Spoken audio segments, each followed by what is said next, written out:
Welcome and thank you for standing by. At this time, all participants are in a listen-only mode until the question and answer session of today's call. After the presentation, we will conduct the question and answer session. At that point, if you'd like to ask a question, please press star and then 1. This call is being recorded. If you have any objections, you may disconnect at this point. Now we'll turn the meeting over to your host, Mr. Andrew Haight. You may begin. Great, thank you so much. Well, thank you everyone for taking time out of your busy schedules today. My name again is Andy Haight. I'm an economist at the U.S. Census Bureau at our headquarters office in Maryland. And I want to thank you all for taking time to attend this session today. I want to say good afternoon and good morning to any of our West Coast or Alaska or Hawaii attendees. Today's session is going to be about the recently released North American Product Classification System, or NAPCS-based data from the Economic Census. We're going to be talking a little bit about the product line data that we've released in past Economic Censuses. We'll talk a little bit about the NAPCS system in general terms, and then most importantly, we'll actually dive into our data tool, data.census.gov, to actually show you all how to access that data. So to kind of get us started, again, this is sort of the overview of what we'll be covering. We are going to be providing some tips on how to access those data most efficiently. And then, like the operator said, we'll be taking some questions at the end. Now, to get us started, I want to provide just a little bit of background about the U.S. Census Bureau. Of course, you all know by now that we have just recently completed collection data of the 2020 decennial census. And yes, this is an amazingly important thing that we do at the Census Bureau, but is far from being the only thing that we do. In fact, the decennial census, or the population census, is only one of more than 130 different monthly, quarterly, annual, and periodic programs that we do each and every year. Those 130 programs include demographic surveys like the American Community Survey. I'm sure many of you are familiar with the ACS. It is a fantastic resource for demographic, socioeconomic, and housing data. So many of you who might be small business owners know that this is a great resource to learn something about the potential customers of your business. It helps you understand the market that your business is located in, and demographers are not the only people who use this. Planners and emergency management officials and a variety of other people use the American Community Survey data. In addition, though, to the American Community Survey, we conduct 58 different business programs. Those 58 business surveys are grouped into 3 broad categories. We do monthly and quarterly programs. In fact, the Census Bureau conducts 17 of the leading economic indicator surveys that you hear about in the evening news. Those include programs like the monthly retail sales report. They include information on manufacturer shipments, inventories, and orders. And they even include data on imports and exports. Annually, we have a number of other programs, about 20 other annual programs. But at the base, sort of the benchmark of all of our monthly, quarterly, and annual programs is the Economic Census. The Economic Census is our most detailed and comprehensive program that we do every 5 years. It is the most detailed in a number of ways. Number one, it covers the most detailed industry breakouts. The Economic Census covers nearly every 2 through 6-digit NAICS code that is covered by the North American Industry Classification System. There are a couple of exclusions. We do not cover agriculture, which is NAICS 11.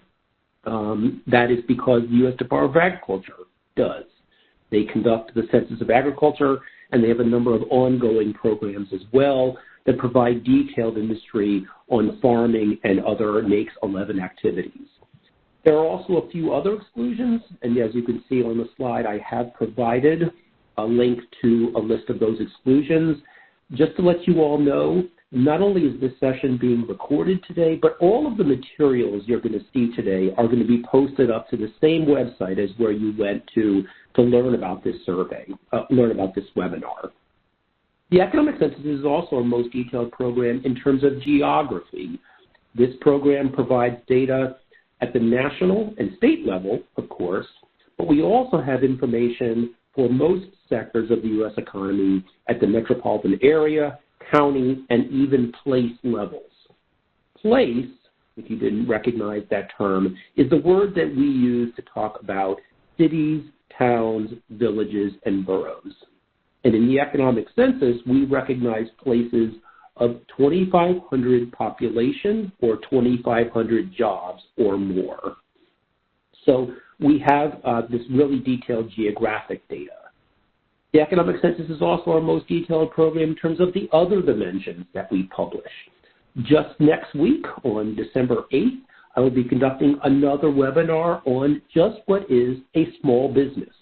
We hear the term small business all the time. Certainly during the COVID-19 pandemic, we've heard about how small businesses are some of the businesses who have been most impacted by the pandemic. But just what is a small business? The Census Bureau publishes a wide variety of data broken out by business size, and this is included in the Economic Census. The Economic Census even includes data on franchise status. So, for example, if you wanted to know something about the restaurants industry and you wanted to be able to separate out those franchise restaurants from non-franchise restaurants, that data are available in the Economic Census. It's the most detailed program in terms of the other data variables that are shown. In fact, in the Economic Census, we publish over 200 unique data variables. They include core statistics like the number of businesses, or what we call an establishment. It includes data on employment, payroll, and some measure of output, whether that be sales, shipments, receipts, or revenue. But we also publish other statistics, other variables that are unique to individual sectors or industries. Those would include variables like inventories and capital expenditures and assets and depreciation, purchase services, etc. It's, again, our most detailed program. What we are going to be talking about today is the bullet that's highlighted here on this slide in red, and that is the product lines data. One of the things that truly distinguishes the Economic Census from our other economic programs that we conduct at the Census Bureau is the Economic Census includes statistics on the products and services provided by businesses. Many of our monthly, quarterly, and annual programs publish information on total sales, total revenue, total shipments of a business. But what the Economic Census then does is it takes those total sales, for example, of a grocery store, and it breaks it out into the detailed products and services that are provided by grocery stores. So if you wanted to know something about the canned goods that are sold by grocery stores, or the baked goods, or the produce, or the other types of products that are sold by grocery stores, those detailed breakouts of a grocery store sales are what we call product lines. And today's webinar is going to primarily focus on that type of information. Here again, sorry about that. Where'd my presentation go? Oh, looks like I lost my PowerPoint. Sorry about that.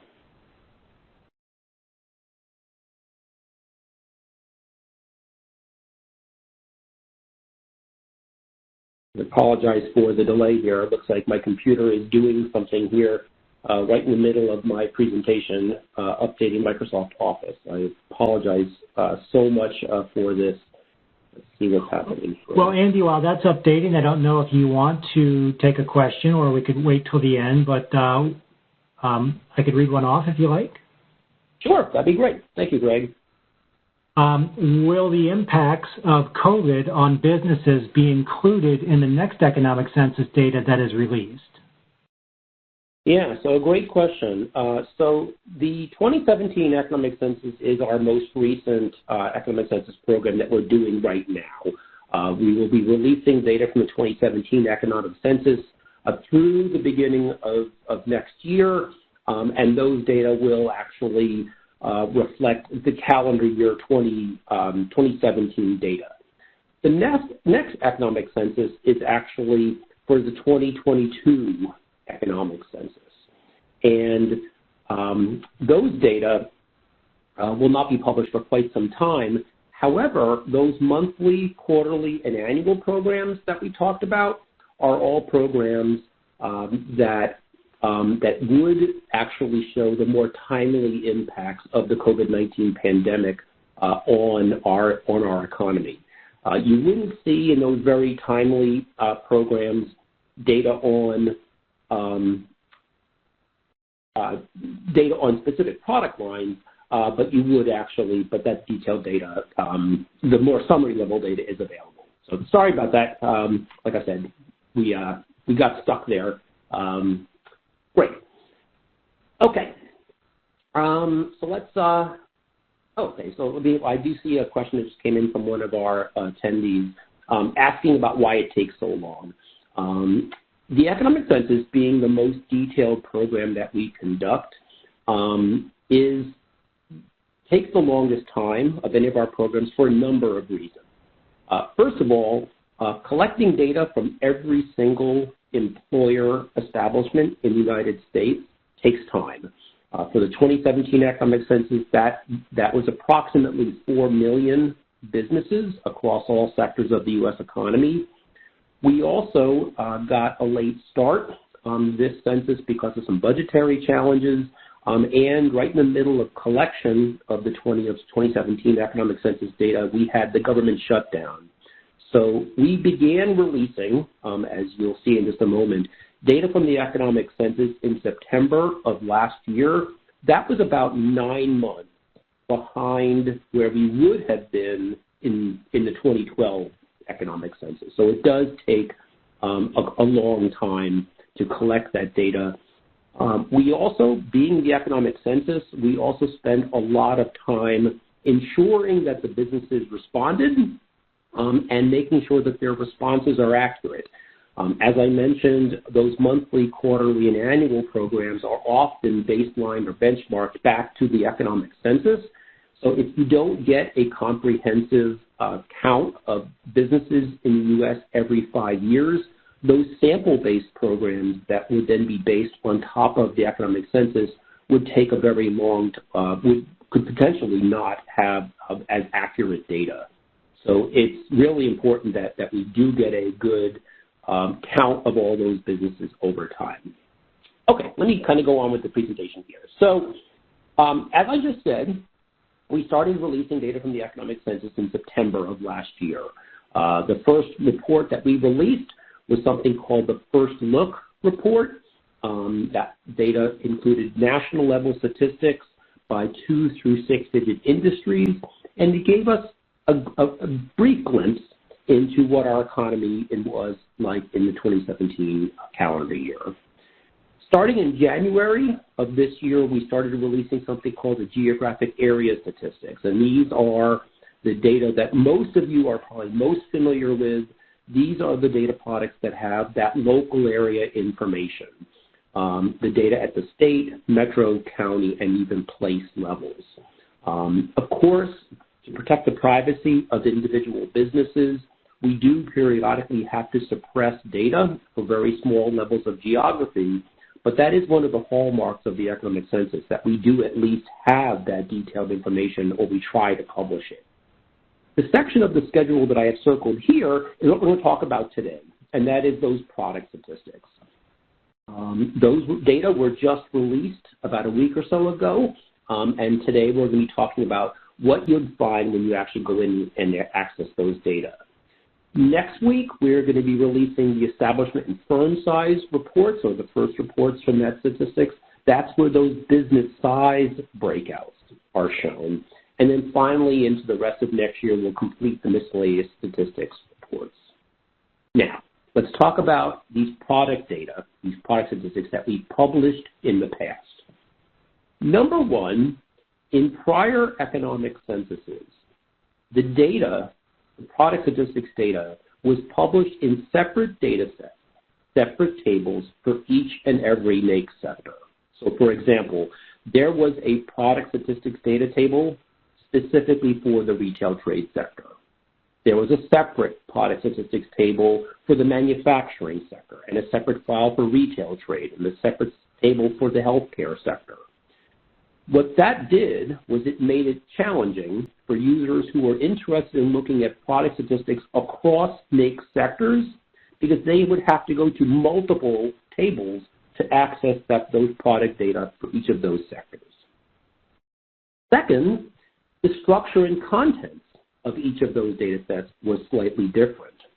For the manufacturing and mining sectors, the structure of the products and codes that were shown in those reports were shown at the 6, 7, 8, and 10-digit product code levels.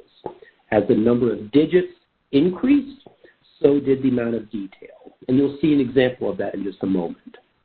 For the construction sector, the product statistics were published in two forms, sort of two formats: kinds of business and types of construction. So if you wanted to know something about housing, single-family home construction businesses that also did electrical work, as opposed to just doing their normal building framing kind of work, those types of statistics were shown in the kind of business types of construction breakouts, which looked very different than those manufacturing and mining tables. Finally, the retail, wholesale, and services sectors published a third flavor, if you will, of product statistics. They published these 5-digit codes that were broken out into broad line codes and detailed line codes, and you'll see an example of that in a minute. So again, for a user who is trying to combine data across multiple sectors, having them in separate tables was challenging, but having them in separate tables that was where the structure was different from table to table was especially challenging. Finally, from a geography perspective, the geographic, NAICS, and even product levels that were shown varied widely from sector to sector.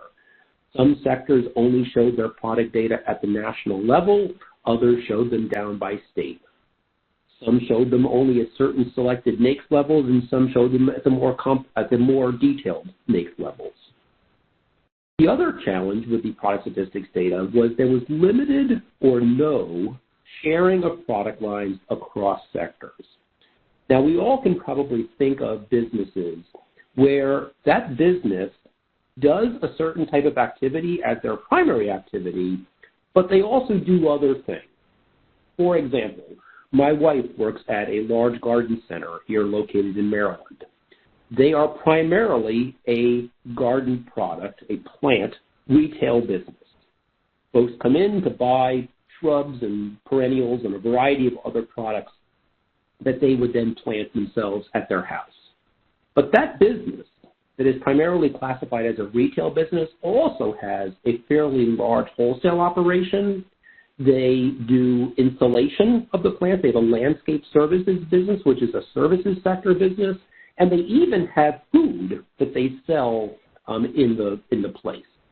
They have a little cafe set up in the business. So that business that is primarily a agricultural products wholesaler, a garden center, also has product lines that are in a variety of other sectors. In past economic censuses, there was very little data available that would highlight how diversified some businesses are. And where that now has been fixed is in the NAPCS system. NAPCS, as you're going to see in just a minute, has data released in one large comprehensive data set that includes the data for all sectors together. The structure of that one data set means that the data that's published for manufacturing looks exactly the same as the data that's published for retail. And in having one consistent consolidated classification system, we now have the ability to be able to share product lines, NAPCS-based products, across different sectors. You'll actually see a real-life example of that in just a moment. Now, to give us a use case to kind of walk through, I was thinking about what industry we might choose that would resonate with a lot of people, and for some reason my brain went to shoes, to footwear. So today we're going to talk a little bit about the footwear data that we've released in the past, and then we'll actually see how you can see that footwear data under the new NAPCS system. So, for example, this slide provides some information on what the manufacturing sector data looked like for footwear in 2012. This table you can see shows data at the 6, 7, 8, and 10-digit product code levels, these PS code 2012s. You can see footwear manufacturing. There was about $1.9 billion in footwear manufactured in the United States in 2012. And then you can see out of that $1.9 billion, about $495.8 million was rubber and plastics footwear, and you can see the other breakouts. I then took the data out of this table and put it into a simple pie chart, and as you can see, about a quarter of the sales of footwear manufacturers, of the shipments of footwear manufacturers, were in rubber and plastics footwear. This is where athletic shoes are classified. A little bit less than a half of them was in men's footwear, and then a little more than a quarter was in women's footwear. I was quite intrigued to see that we actually manufacture more men's footwear in the United States than we do women's footwear, and you'll actually see how different that looks when you get to the wholesale and retail data on footwear. But again, just a kind of an example of the types of data we published in the past. On the wholesale side, you can see this is looking at data for footwear merchant wholesalers, NAPCS code 424340. And as you can see, of the 31 or so billion dollars in total sales, about 28.7 billion of footwear merchant wholesalers was footwear. And you can then see within that broad line, 14000 for footwear, that we then had detailed lines for shoe accessories, infants footwear, other athletic footwear, men's and boys, and women's and girls.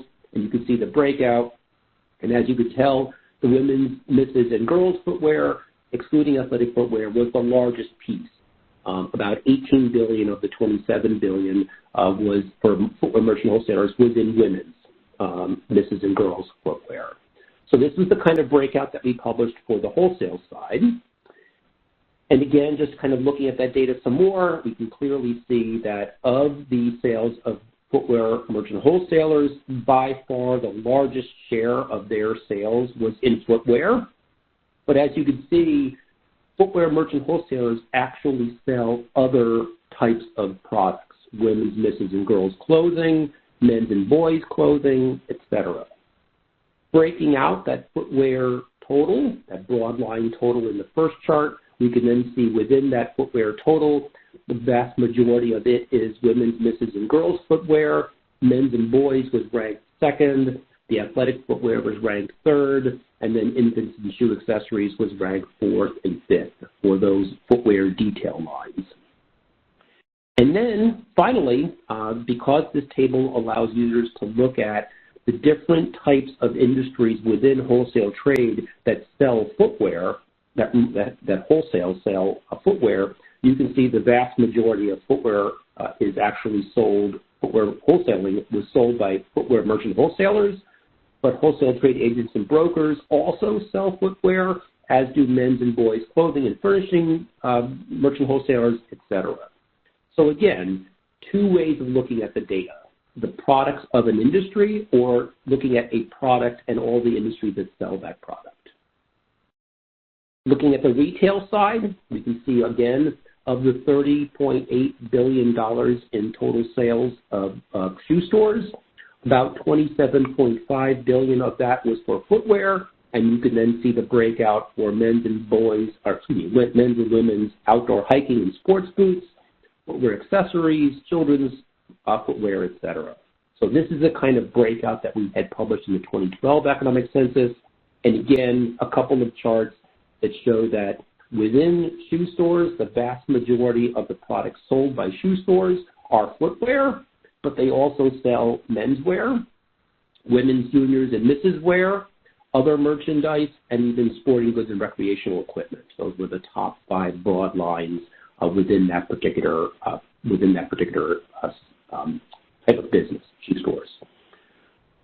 Looking at that footwear total, breaking it out into further detail, we can see that the largest share of that would be the women's footwear, with men's athletic footwear being ranked number 2 and men's regular footwear being ranked number 3 in terms of the detail lines. Now, one of our attendees just asked a question about how could a business person use this type of product information to help in their decision making. A lot of small business owners and just business owners in general terms use these product statistics to compare the products that they sell in their business or that they provide in their business to the products that other businesses like them provide. So, for example, let's say I owned a shoe store, and in the past I had only sold women's shoes, and I was debating, do I want to start selling men's shoes in my shoe store? It might be good to see how much of the sales of other shoe stores like me come from menswear or men's footwear, because I might say, okay, it is still a pretty significant portion. Maybe I'll start selling men's footwear. Similarly, I could say, well, I'm only going to show men's and women's. I'm not going to sell children's. Is it really worth it for me to set aside shelf space to sell and to be able to keep in inventory children's footwear? Then you can look at the data to see, is this kind of worth it? And then finally, the last industry I want to talk about related to footwear is shoe repair. Now, when we're thinking about, shoe manufacturing and shoe wholesaling and shoe retailing, the sort of the last step in that chain is shoe repair. Businesses that actually provide maintenance and repair services on footwear. And we can see that of the $196 million in sales of that particular industry, about $171 million of that is in maintenance repair footwear. And again, kind of comparing that in a couple of charts here, you can see the vast majority of the receipts of footwear and leather good repair businesses comes from the maintenance repair of footwear, but there are other things that they do as well. I was somewhat intrigued to see that the second-ranked product that is provided or service provided by footwear and leather good repair businesses is maintenance repair of garments, of clothing. And then kind of looking at the other industries, the vast majority of footwear maintenance and repair is done by footwear and leather good repair businesses, but there also are dry cleaning businesses that have footwear maintenance and repair services. So as you can see, the detailed breakouts that we've had for products in the past, including the 2012 Economic Census, varied widely from sector to sector. So in our use case, if we wanted to learn everything there was to know about the footwear industry, we would have had to go to these 4 completely different data sets, download information for each of them, and combine it, and we might have ended up with something that is not really completely reflective of the total activity that's going on, because manufacturers could have had retail sales, or retail businesses could have had wholesale sales, and those kind of sharing of product lines across sectors was something that was challenging, if not possible at all, to do under the old product system. So that brings us to NAPCS, the North American Product Classification System, which is the system that we are now using to classify all of the detailed product data. NAPCS has been being implemented in a phased-in approach. And you can see we started that phase-in operation back in 2002 for the 2002 Economic Census. The phasing in has really come to its fruition for the 2017 Economic Census. And then moving forward for the 2018 through the 2021 Annual Survey of Manufacturers, we are now going to be using these NAPCS-based product codes moving completely forward. Within the NAPCS classification system, there are a number of sections. These next 2 slides provide information about the section number, the title, and the number of products that are shown for each of these different sections of the NAPCS classification system. You can see the different breakouts here. This is the second part of those slides of those codes.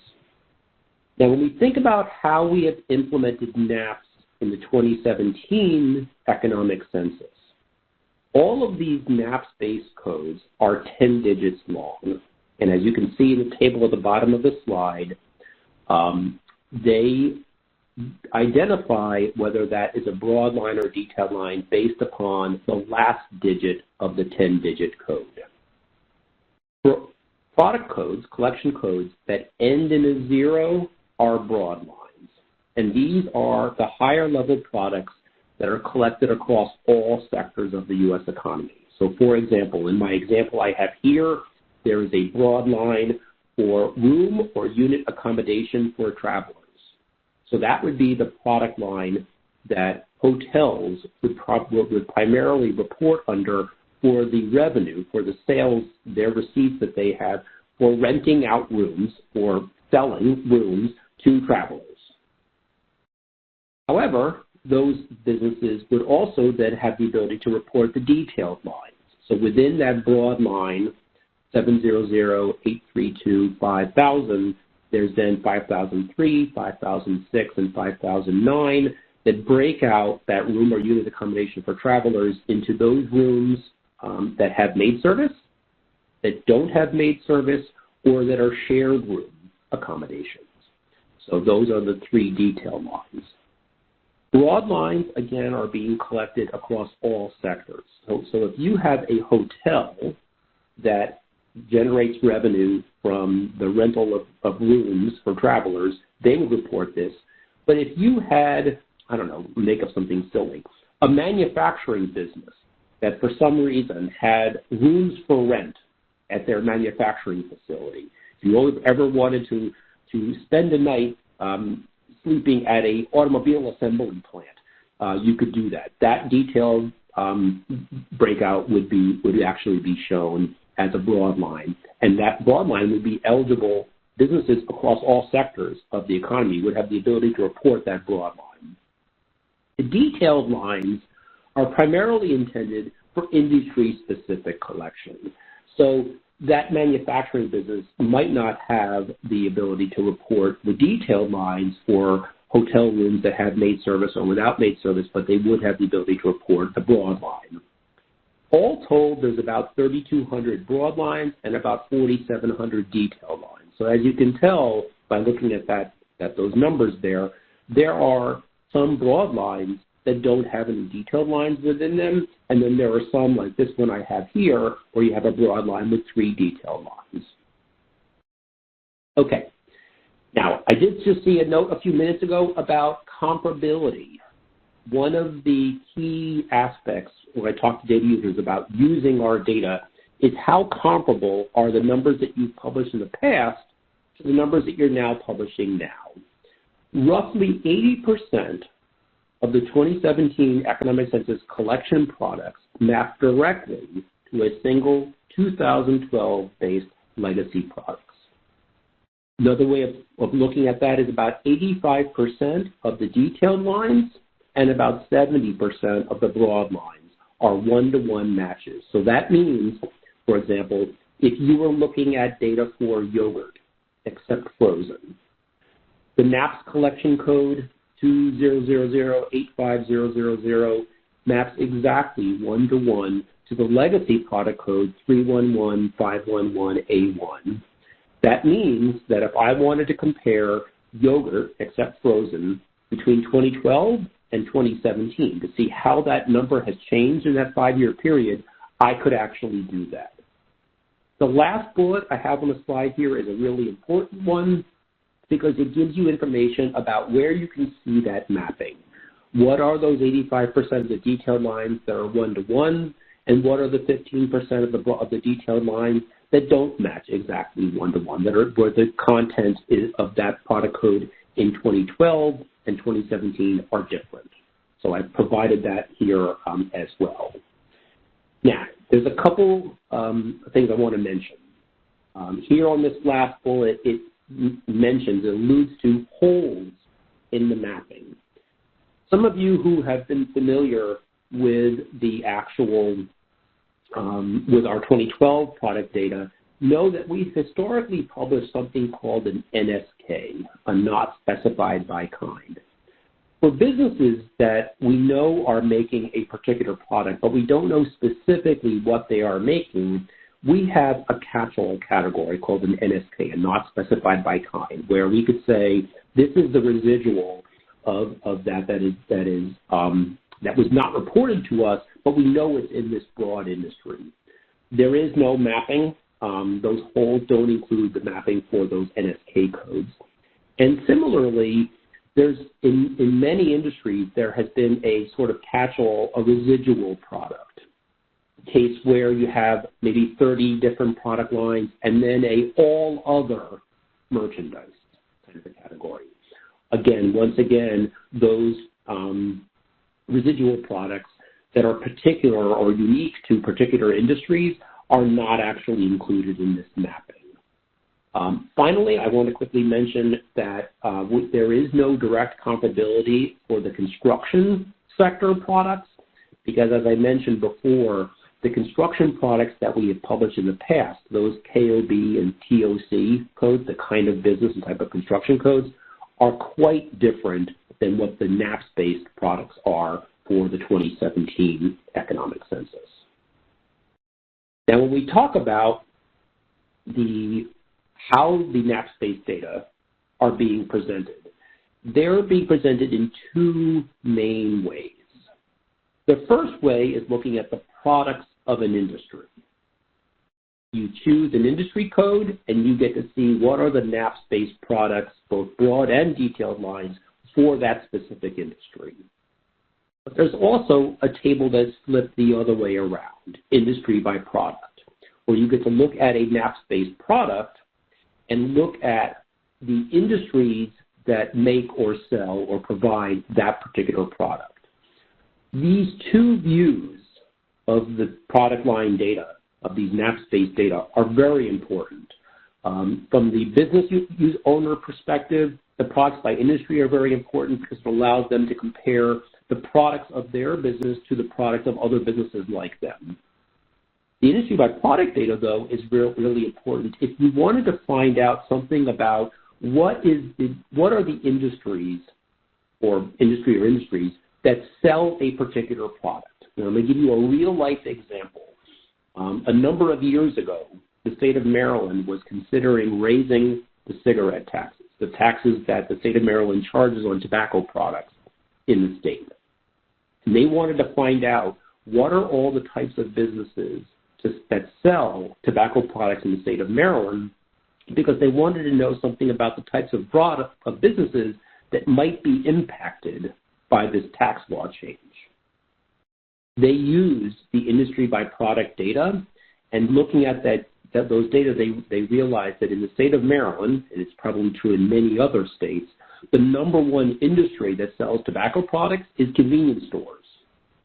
And not only is it the number one industry, but the share of the total sales of convenience stores, tobacco products is one of the largest percentages of their total sales.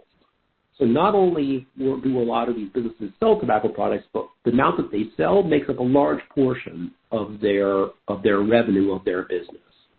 When you think about the typical convenience store, these are primarily small businesses.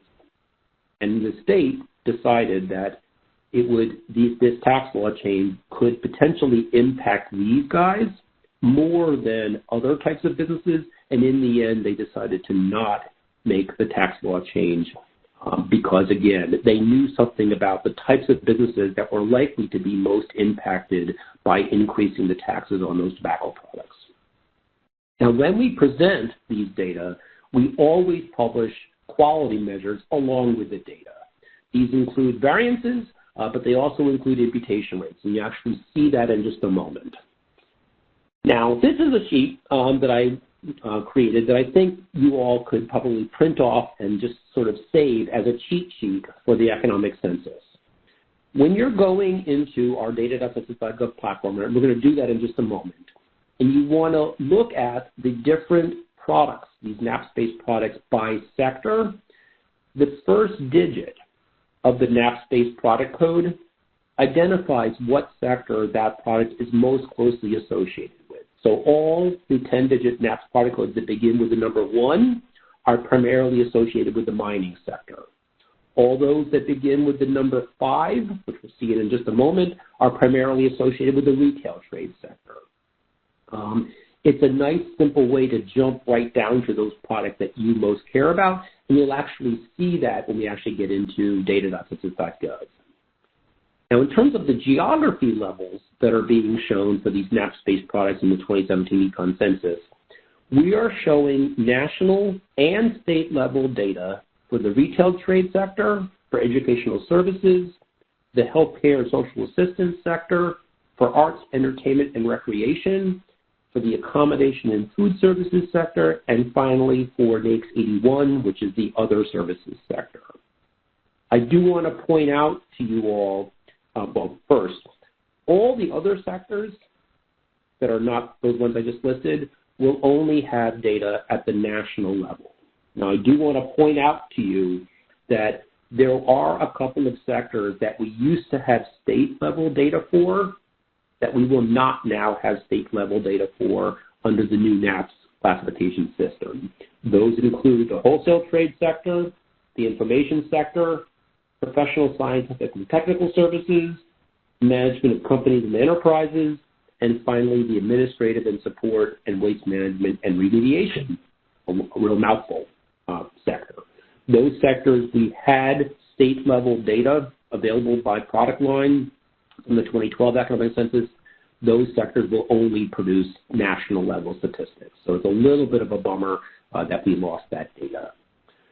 Again, the broad lines that we talked about are being shown for all the 2 through 6-digit NAICS codes and even some selected 7 and 8-digit codes, but those detailed lines are primarily going to be shown for most 6-digit NAICS codes.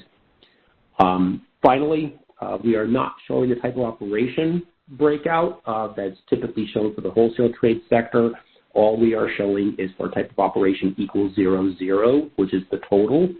And then finally, as you all probably know from looking at the 2012 Economic Census product line data, we have traditionally only shown quantities, so not only dollar values, but actual quantities, pounds, tons, gallons, whatever. Only were shown for the mining and for the manufacturing sector. That still is true for the 2017 product data. We are only showing those quantities for those 2 sectors. The quantity column will appear for every sector, for every row, but there only will ever be data in that column for mining and for manufacturing. Okay, so what do those footwear data look like now moving forward into 2017? This is a breakout that shows what the footwear manufacturing product lines are. As you can see, those codes beginning with 2 are manufacturing codes, and you can see we have a breakout of the manufacturing of rubber and plastics footwear, manufacturing of men's footwear, women's footwear. The infants footwear actually is further broken out into rubber and plastics versus other, and then there's additional breakout. Below there, you can see the breakouts for the wholesale trade sector. You'll see that when we actually get into the demo.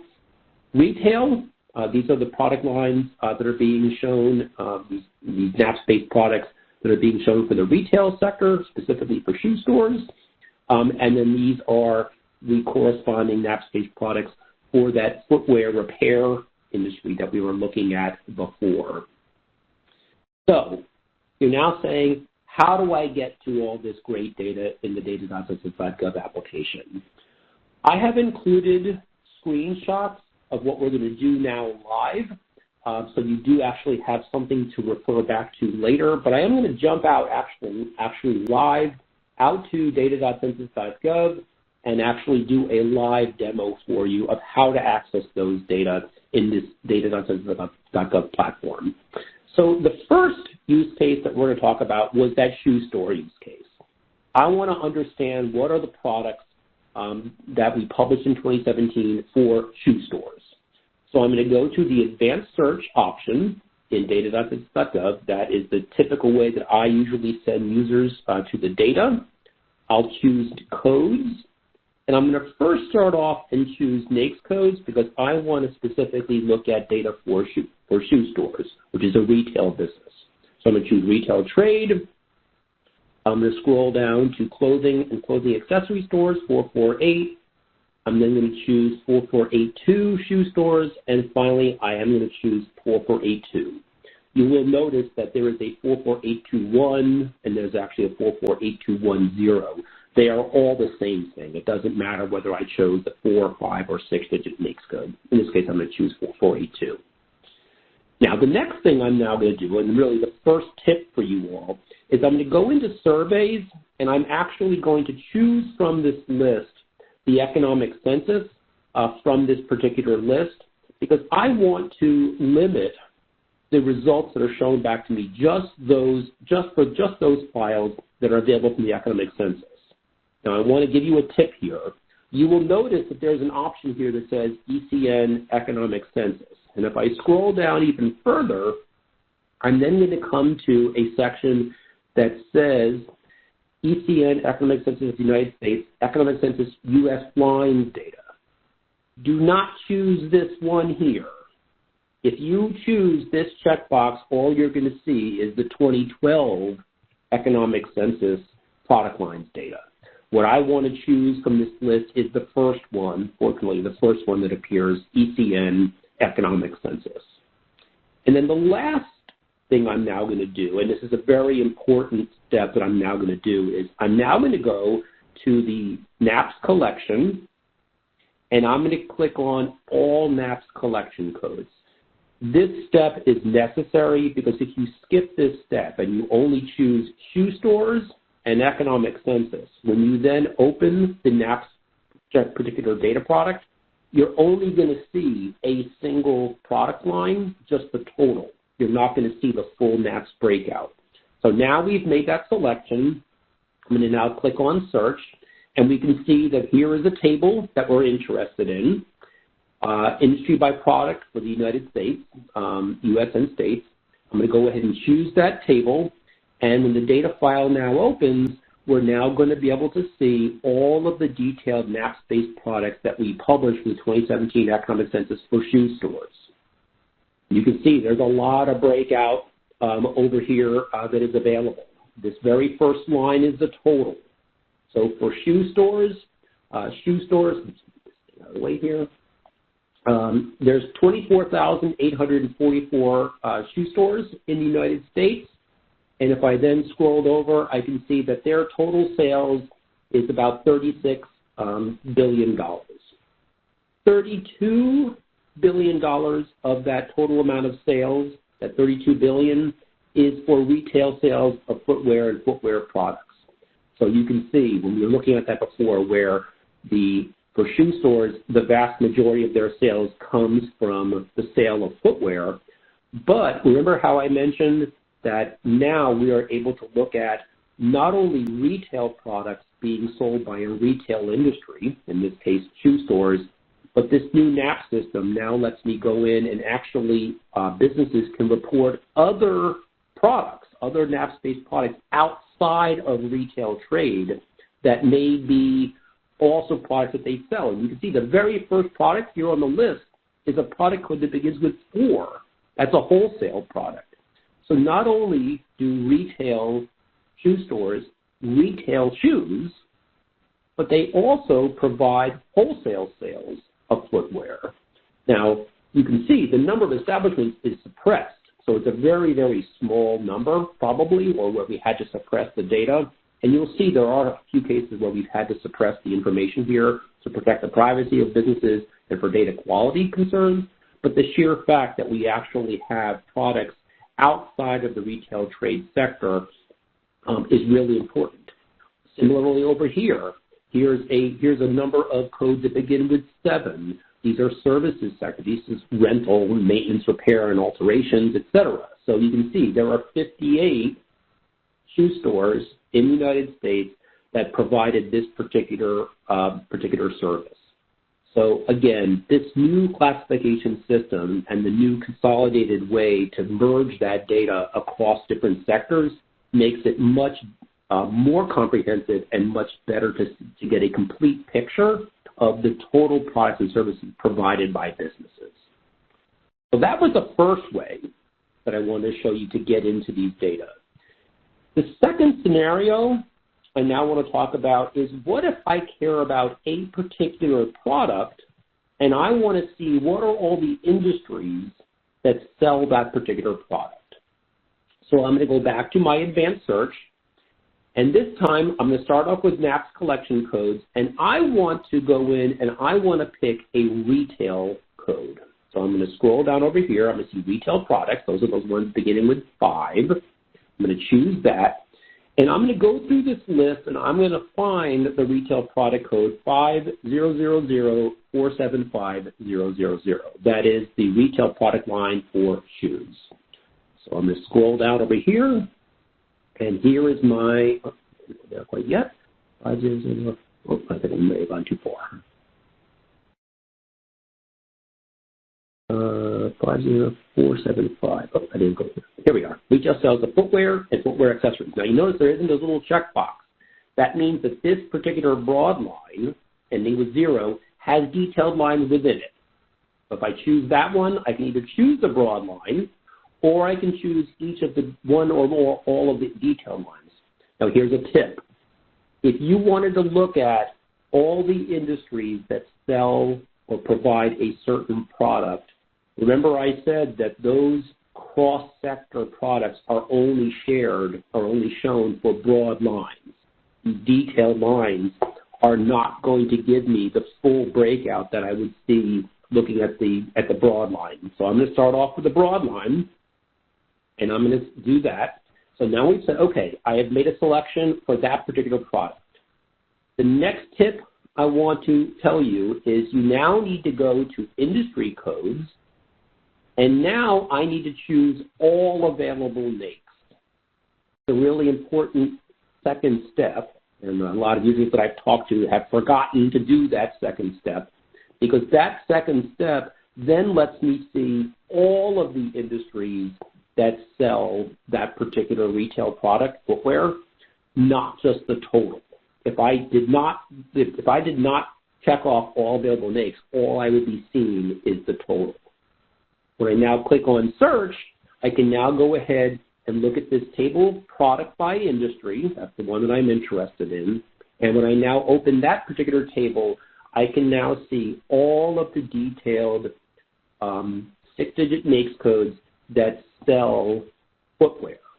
That retail sales have sales of footwear. So you can see that boat dealers, 8 boat dealers in the United States, had sales of retail sales of footwear and footwear accessories.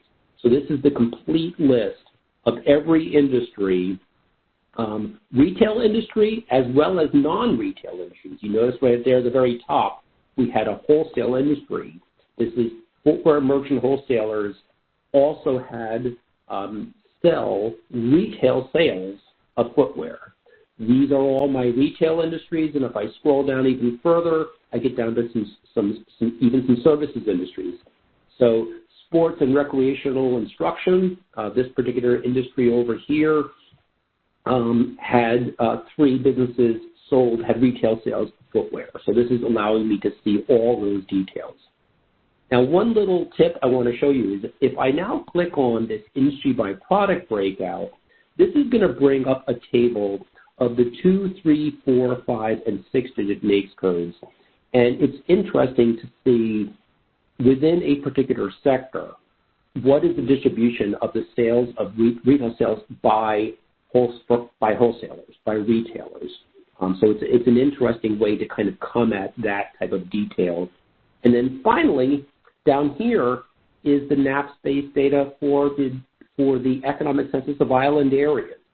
We did publish for 2017 NAPCS-based data for American Samoa, Commonwealth of the Northern Mariana Islands, Guam, Puerto Rico, and U.S. Virgin Islands, and those data are here as well.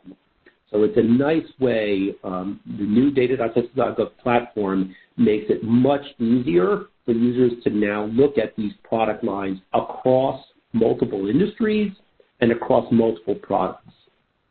In my example, I went in and I chose a single 4-digit NAPCS code, shoe stores.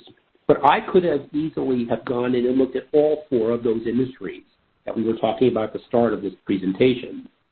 Shoe manufacturers, shoe wholesalers, shoe retailers, and shoe repair.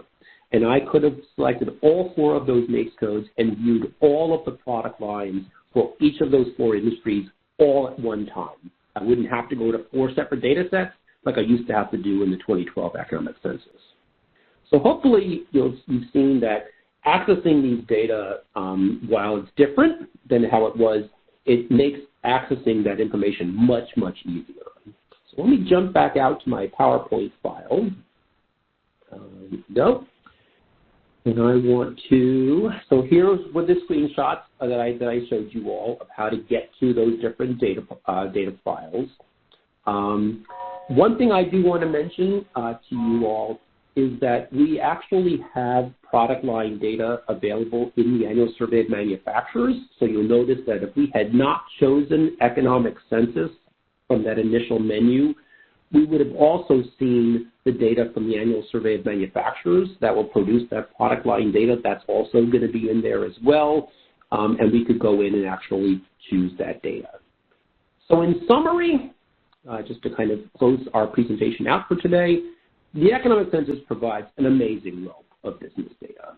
Yes, it is not the most timely thing that we do, but the level of detail and how comprehensive the information is really very valuable.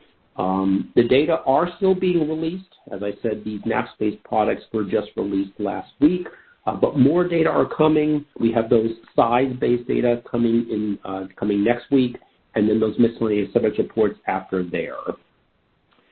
In the webinar that I did today, I primarily focused on the national level data that is available on the NAPCS basis, but I would encourage you all to drill down in a sort of a smart sort of a way to the more detailed levels that are available by state.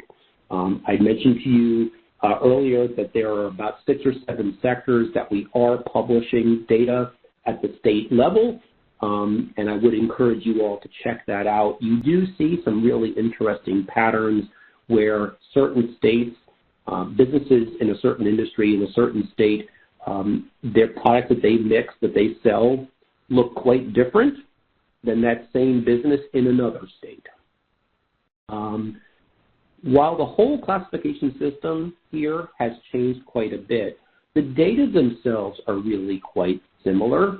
And this classification change and the platform change, data.census.gov, are going to make it much easier to access those data across sectors, and you're going to be able to go in and actually get that data and have businesses being able to report data that they never had the opportunity to report in the past.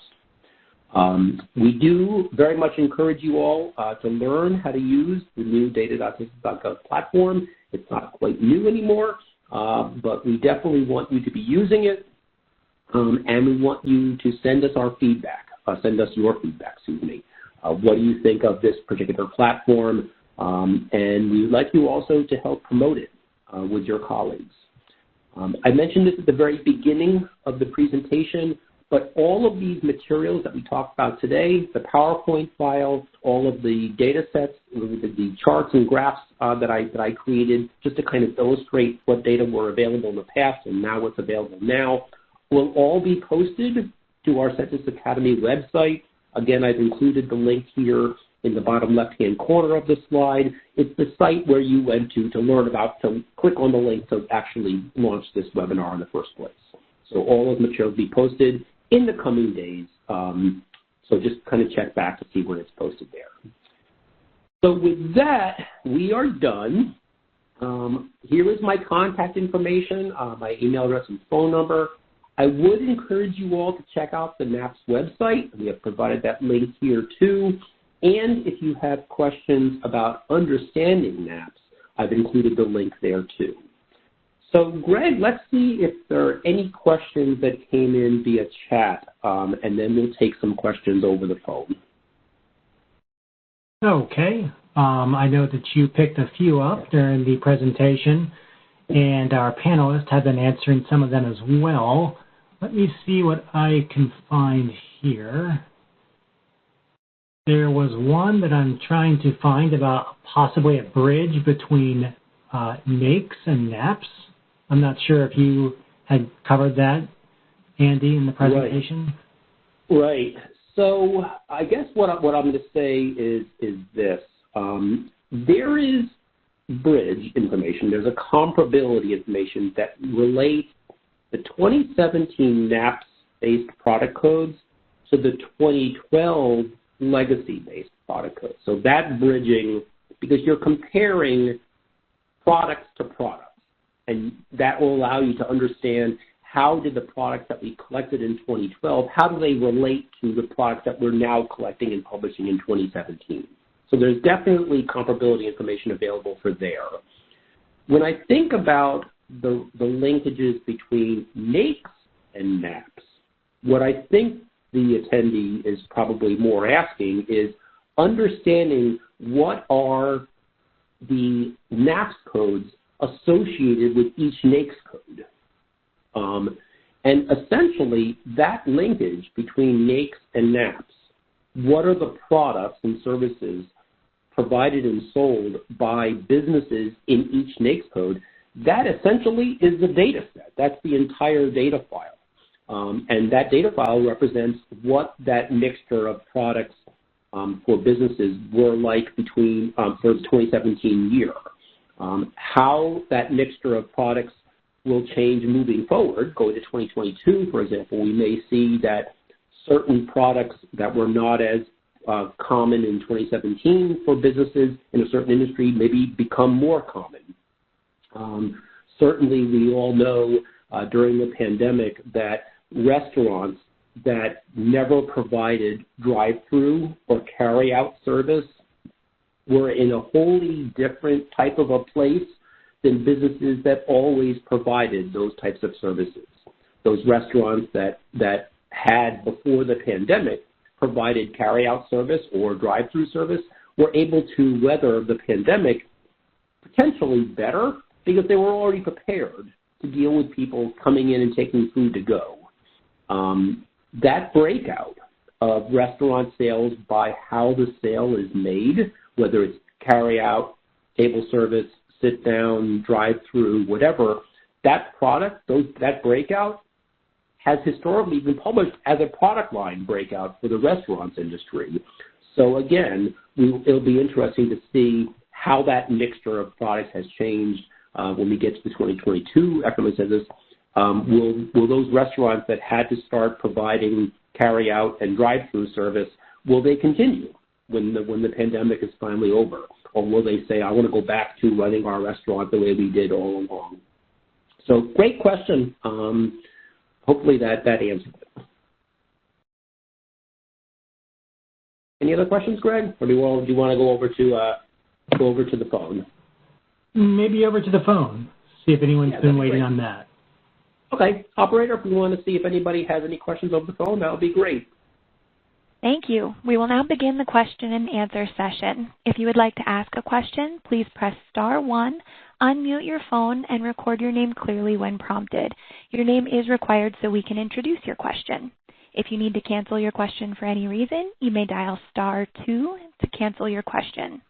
Again, to ask a question, please dial *1. It'll take just a moment for those to queue.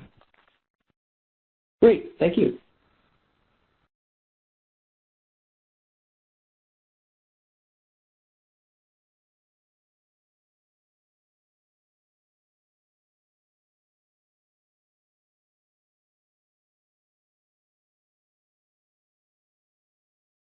Again, as a reminder, if you'd like to ask a question over the phone, please dial *1.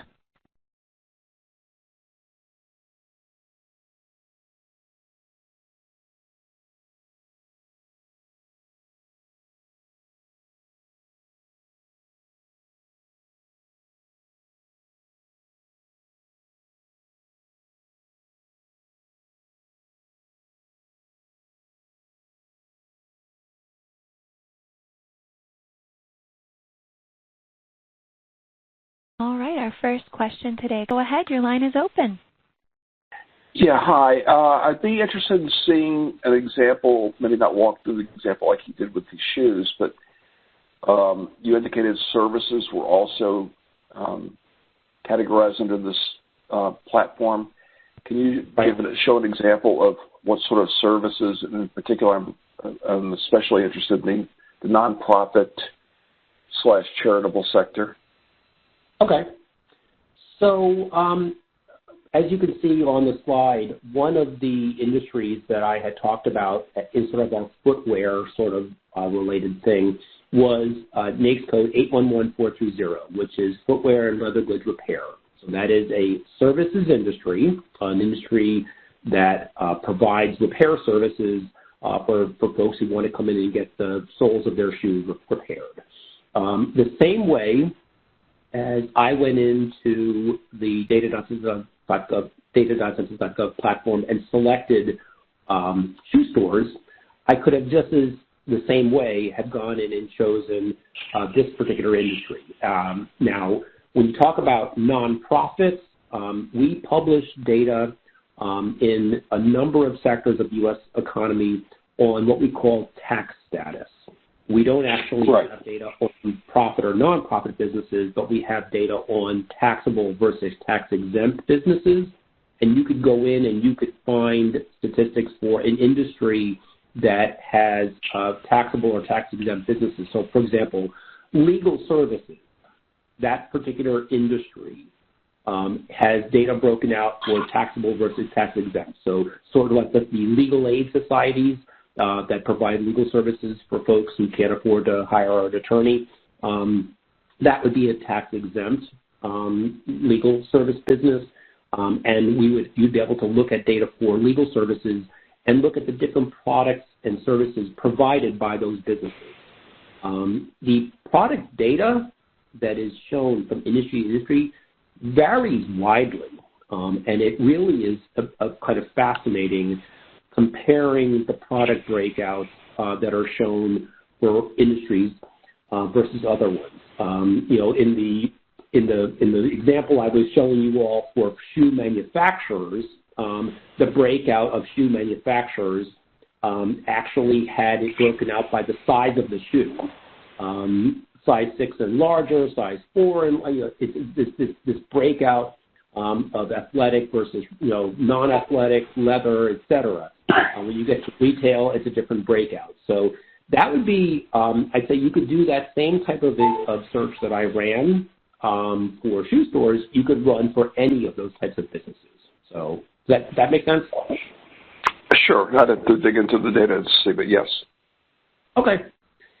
Again, if you have any specific questions or would like me to walk through it with you together, just personally, I did include my email address and phone number here at the end of the presentation. Please feel free to send me a note and we can contact and we can do it together.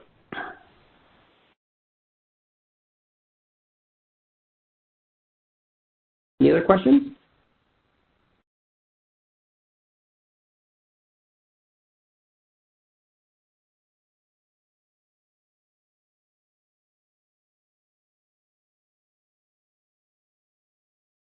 Nothing on the chat, Andy, unless you want to take a last scan of that. So I did see when I quickly looked at the chat, I did see someone ask questions about costs data and expenses data as opposed to these revenue and receipts data. The data on expenditures, on cost of materials, on other cost of goods sold, things along those lines, are not published as part of the NAPCS data, but we do publish data on total expenses for most sectors of the U.S. economy, and we also have detailed expenses data available for mining and for the manufacturing sector. So a user would have to look at a particular NAPCS code and look at the total revenue data and the total expenses data, and then be able to look at the products of that same industry to see how those products align with their expenses. But the expenses data are not broken out by these NAPCS codes. It's just a total. So I did see that was one question that came in. Operator, did you have another another question? We do. Our next question. Can you hear me? Yes, I can. Yeah, I was very impressed that one of the earlier questions was talking about COVID. And so this is really very exciting information, even though, as you indicated, it's not the most up-to-date information you have. So your example about tobacco, of course, was a policy-related kind of example. And right. I think something like that, and something like the extraction industries with coal and natural gas, can we find out anything about what goes past those products once they're mined or extracted into various product lines? This is going to be, I think, very important for regional geographies where their flexibility is important in meeting the needs of changing times. I'll just stop there because we're going to have a chance to talk tomorrow. But, of course, various parts of the country are going to be under various strains with COVID, for example. Right, right.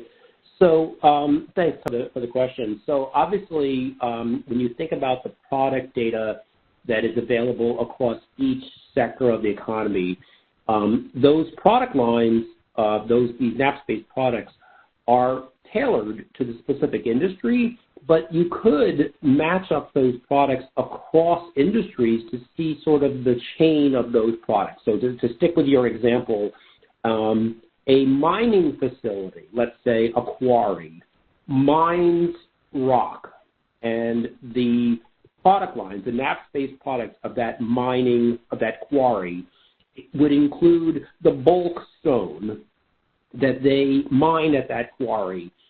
That stone is then sent to a manufacturer, and that manufacturer turns that stone, that bulk, that large block of stone, turns that large block of stone into smaller things, into smaller items.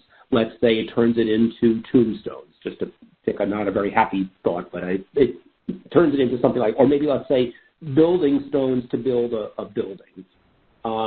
So the product line data for that manufacturing business would then, for that company that takes those bulk stone and turns it into smaller things, like headstones, that would then have that product data.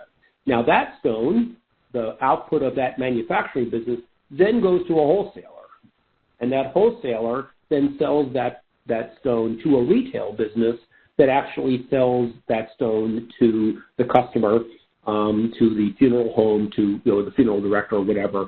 And you could track, if you will, that stone from when it was first mined, and the NAPCS-based product data for the mining sector. You could track that all the way down to where it then is sold on the retail side.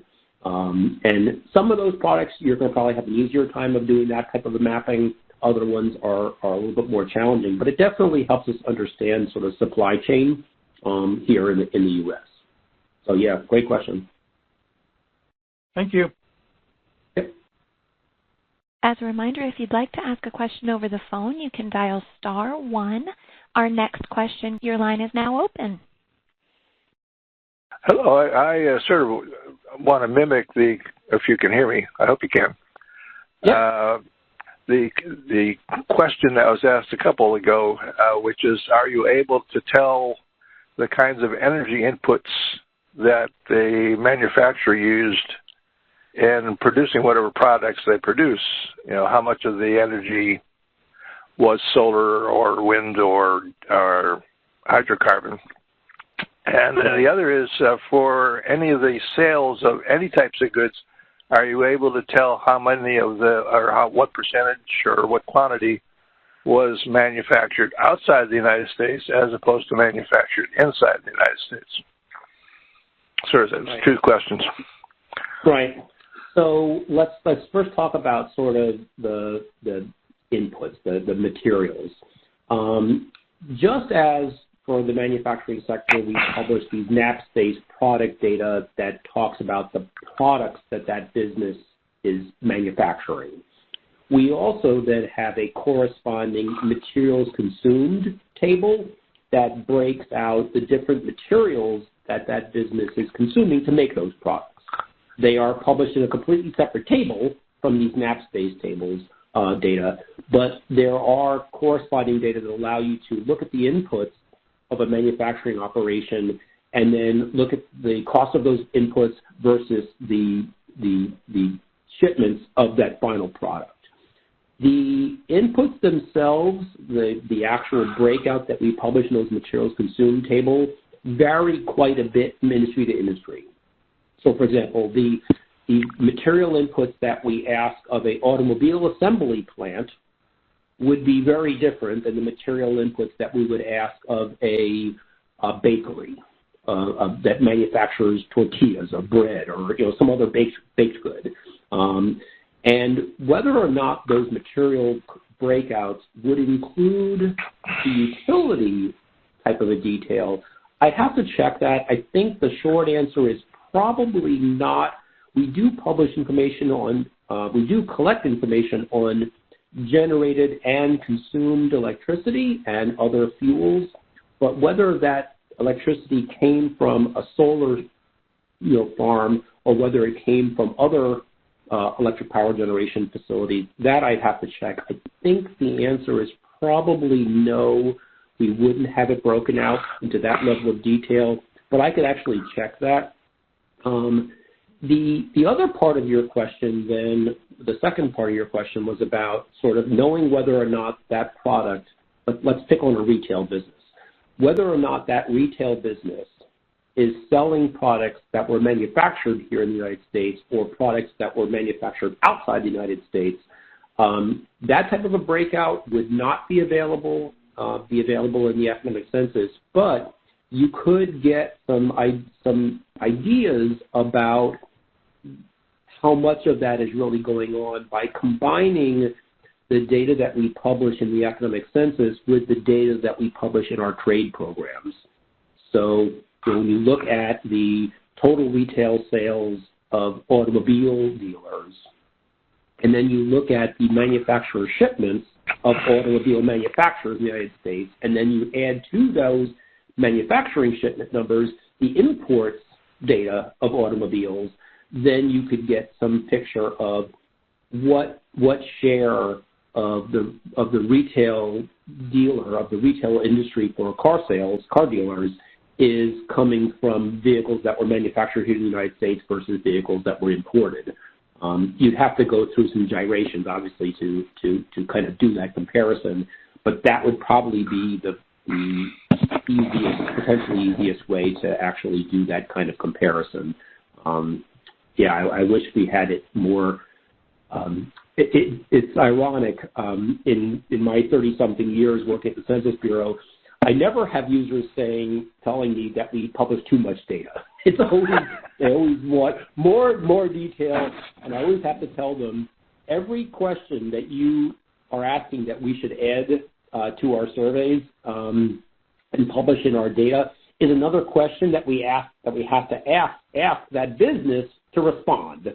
And there's always this tug of war between businesses who are being asked to complete these survey forms and businesses who are trying to consume the data that comes from these surveys. So it's always a back and forth. We always try to impress upon our respondents how important it is for them to respond to our surveys, because the data that comes from that can not only be useful to others, but even to them, to themselves. But it is definitely a challenge.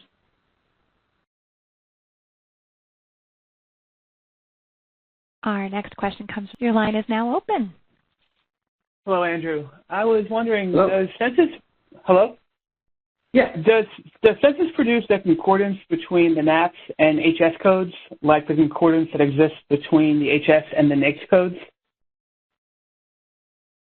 So I'm going to refer you to my colleague, Jonathan, who is on the call.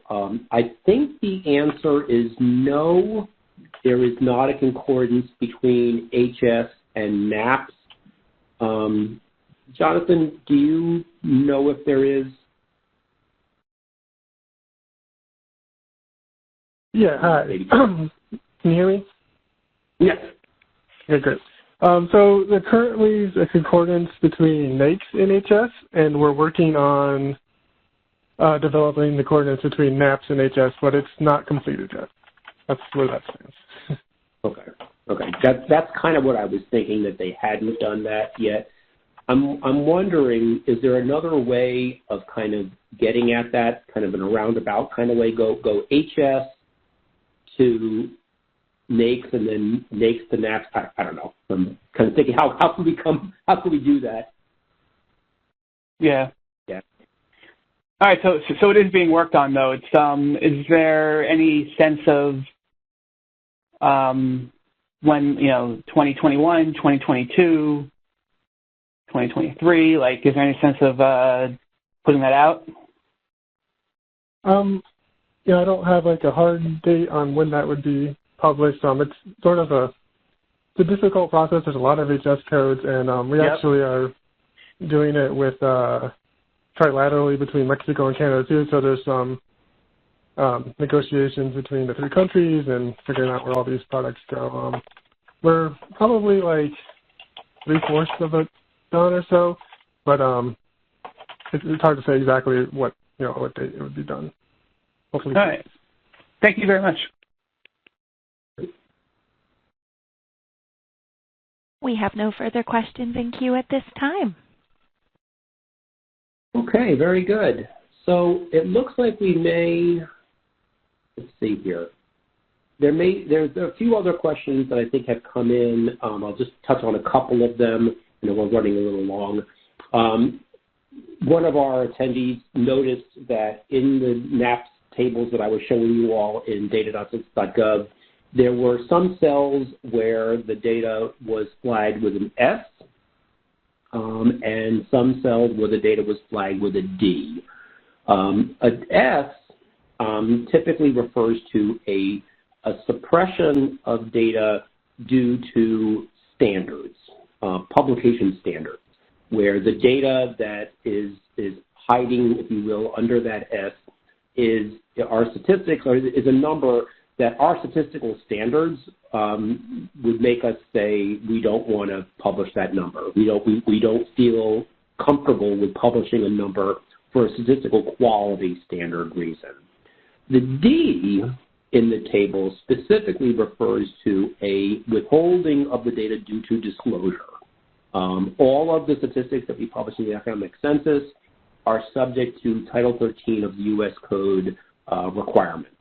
Title 13 basically says that we can't publish data that would disclose the identity of individual companies, individual businesses, and sometimes, as you discovered, there are cases where there are so few businesses that are doing that thing that we had to withhold the data. We actually had to suppress the data with a D, because if we had published it, we would have disclosed the identity of the one or two or very small number of businesses that are doing that particular thing. And that question of suppressions of data, S's, and withholding of data due to disclosure, D's, also relates a little bit to a few other questions that I have seen in the chat, referring to things like electric cars.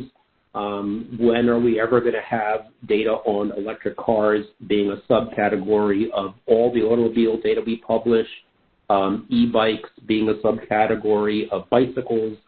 And the general comment I make to users when they talk about producing statistics on emerging industries, emerging products, things that are really growing, is the following.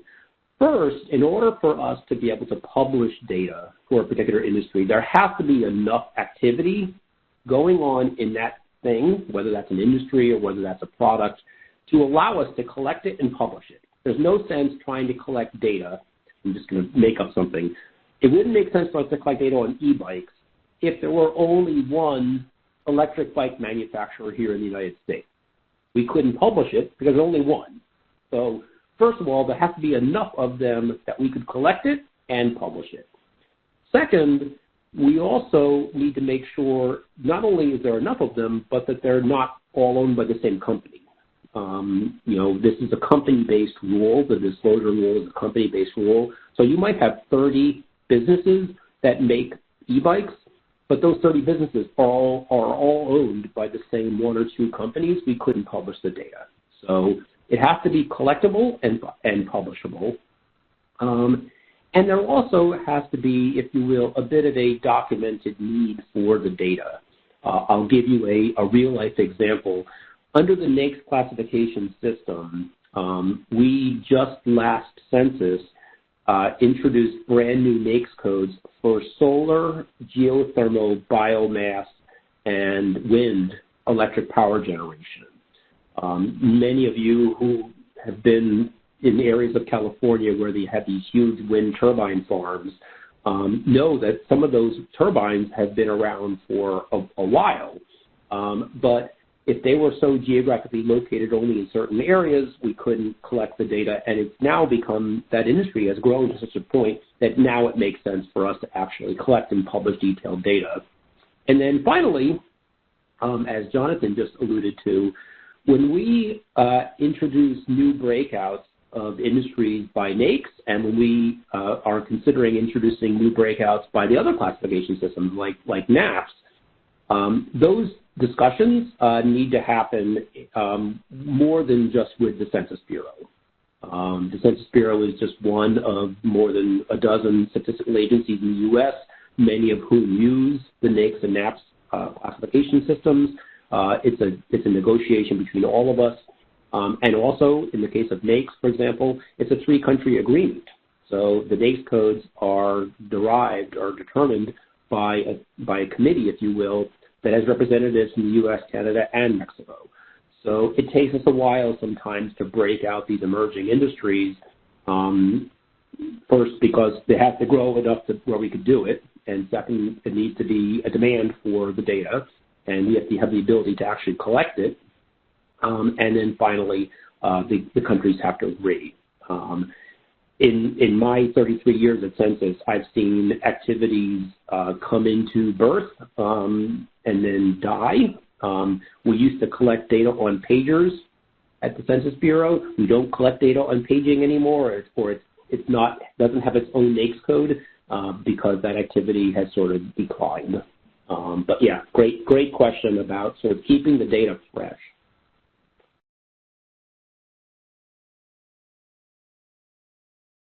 So I think that looks like all the questions that I've seen. Again, if I didn't get to your question that was in the chat, again, I apologize. Please feel free to contact me at the email address that I have here on the slide, or feel free to contact me at that phone number, and we can chat about these data some more. So thank you so much for taking time out of your busy day, everyone. That concludes today's conference. Thank you for participating. You may disconnect at this time.